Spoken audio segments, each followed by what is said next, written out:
The desert wind carries memories. Standing on the rooftop of my Houston apartment, watching the sunset paint the sky in oranges and purples, I think about the girl who once gazed at similar colors over the Jordanian hills. That girl never imagined she would cross oceans, break barriers, and transform herself into the woman I am today. In my village, girls didn't become engineers, I tell my students now. Girls became wives and mothers. But I had different plans.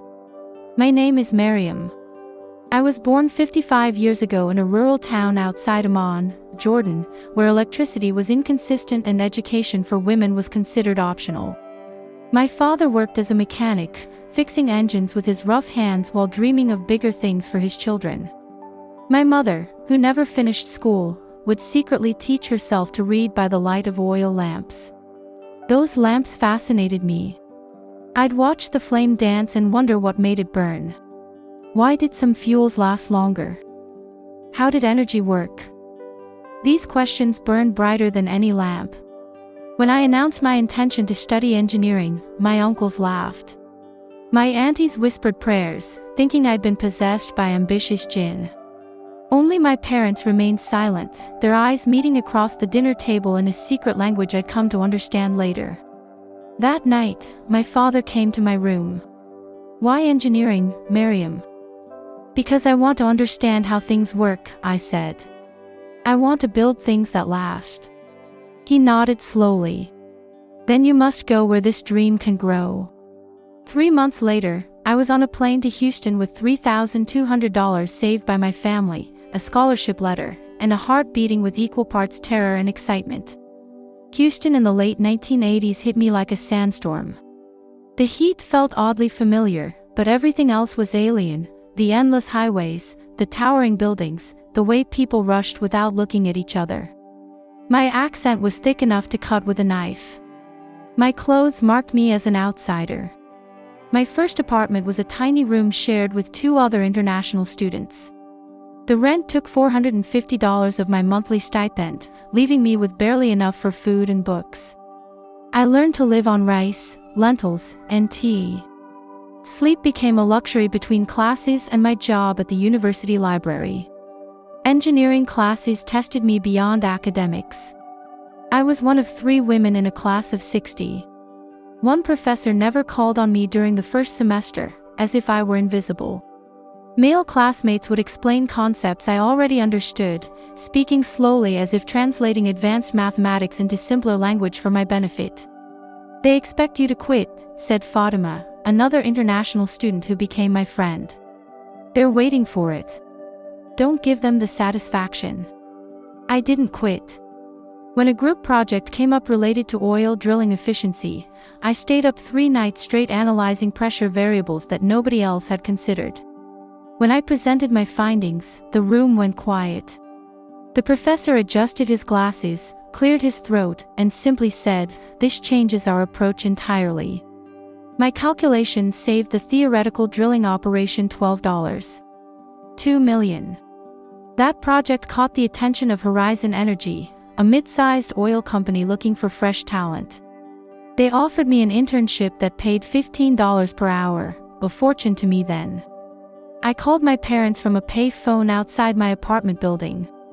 The connection was terrible, with a 5-second delay that made conversation nearly impossible. Still, I heard my father's voice crack when I told him about the internship. "We knew," he said.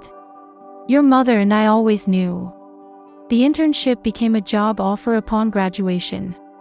I moved into my own apartment, bought a used Toyota, and sent money home every month. Success looked exactly as I'd imagined it. I was an engineer respected for her mind, earning more than any woman in my family had dreamed possible.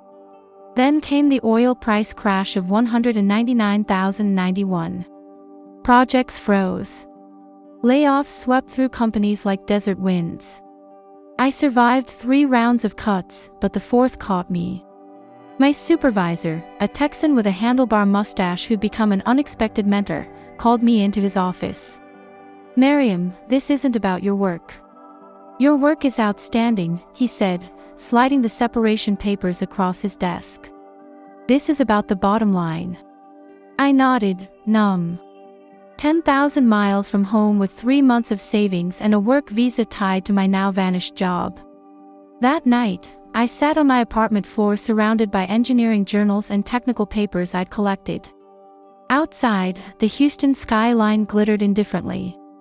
I thought about the oil lamps of my childhood, how they'd burn lower and lower until darkness came.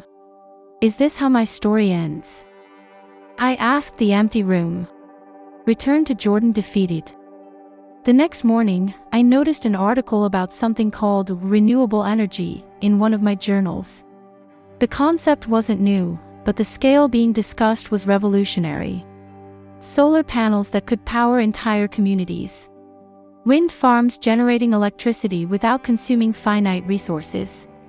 I remembered my childhood questions about flames and fuel, about energy that flows and transforms but never truly disappears. Maybe oil wasn't the only answer. Maybe it wasn't even the best answer. I applied to graduate programs focused on sustainable energy.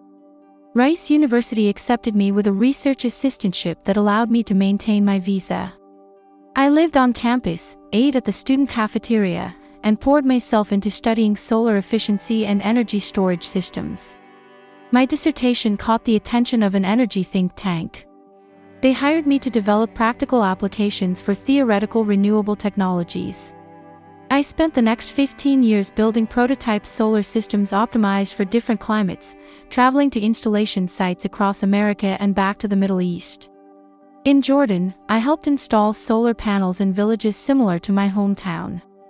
Women would watch me direct teams of engineers, their eyes following my movements with disbelief and something else, possibility. Young girls would touch my sleeve and ask questions about science in whispers. You can do this too, I'd tell them. The sun gives us enough energy in 1 hour to power the whole world for a year. We just need the right minds to capture it. At 50, I faced a crossroads. Continue my work in the field or share my knowledge more broadly. The choice came during a visit to a Houston high school where I was guest speaking about renewable energy careers. A young girl with eyes sharp as desert stars asked me questions that echoed my own childhood curiosity. How did you know this was your path? She asked. I realized then that knowledge kept private serves only one life. Knowledge shared can change generations.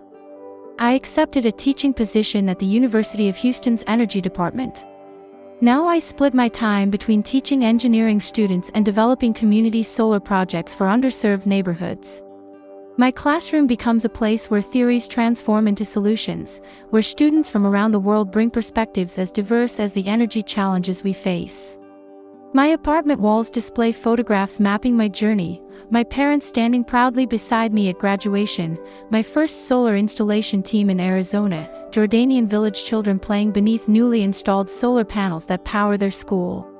Between these photos hang patents and awards that once seemed impossible for a girl from my background.